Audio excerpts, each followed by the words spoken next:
The Canon 1DX. Now I've been shooting this camera for around about 10 years, maybe 11 years. I've been shooting it professionally for newspapers. I've shot news, I've shot cyclones, I've shot sports, I've shot everything and anything. Love this camera. But like I say, it's 10, 11, 12 years old now. So I fancied an upgrade. I'm shooting a lot of sport these days, so I fancied a faster frame rate.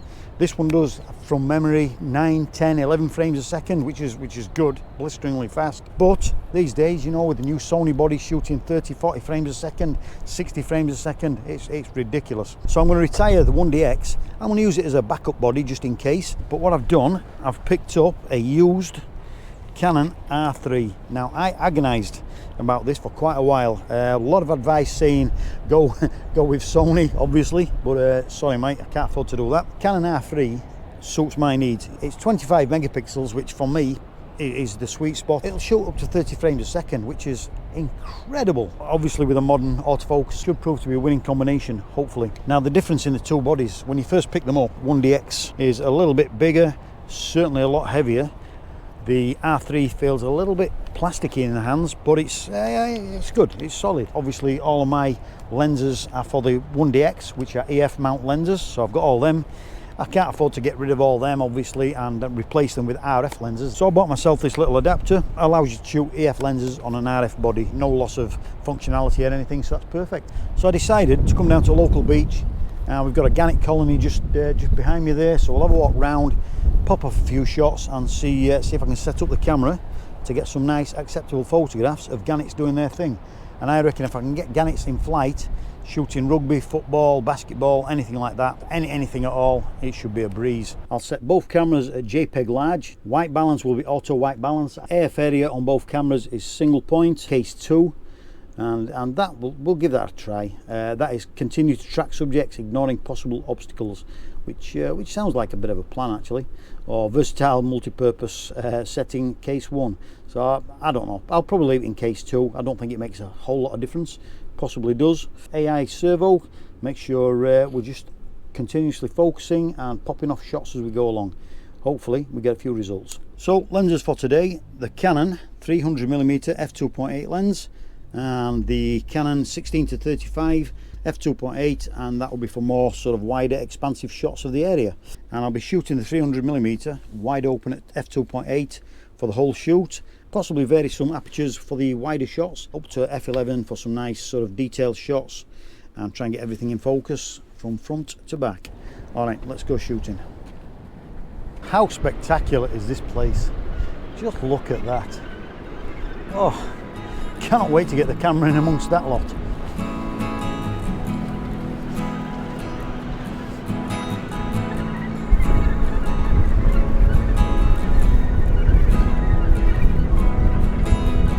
How cool is this? Look at that one there, just hovering along. Why don't I get a camera out and get a shot of that? That will make a cool shot.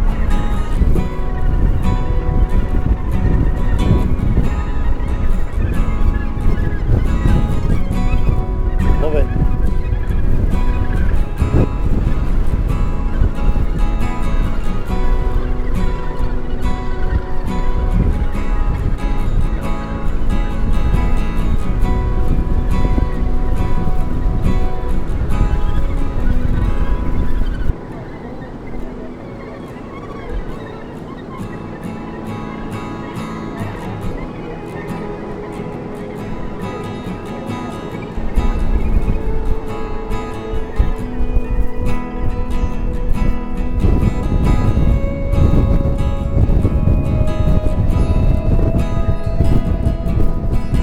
That was absolutely wild.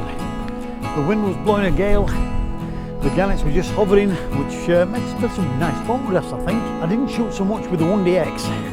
I gave it a good few goes with a wide angle lens and the 300mm to 8, and it did what I expected it to do. It never lets me down, it never fails, so I know I've got some nice shots out of that one.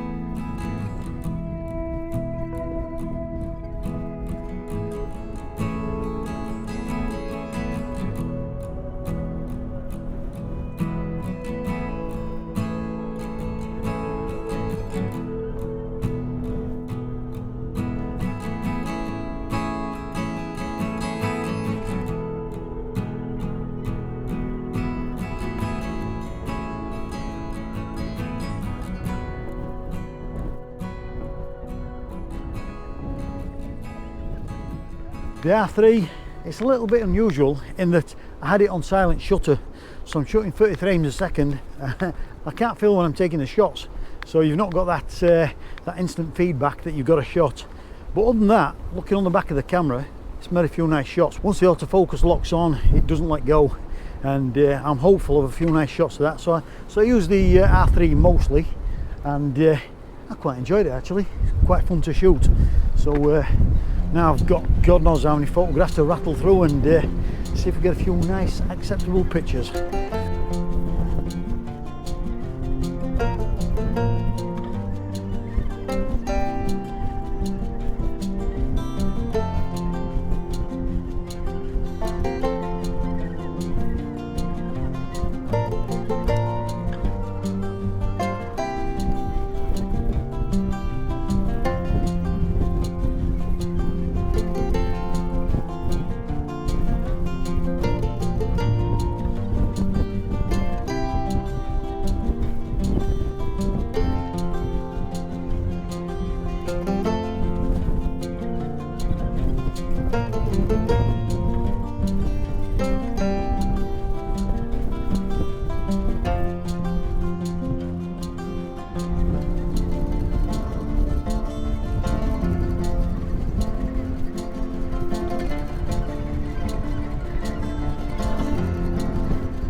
So in conclusion, and there's no way it's a definitive conclusion, I've not had a chance to really play with the R3.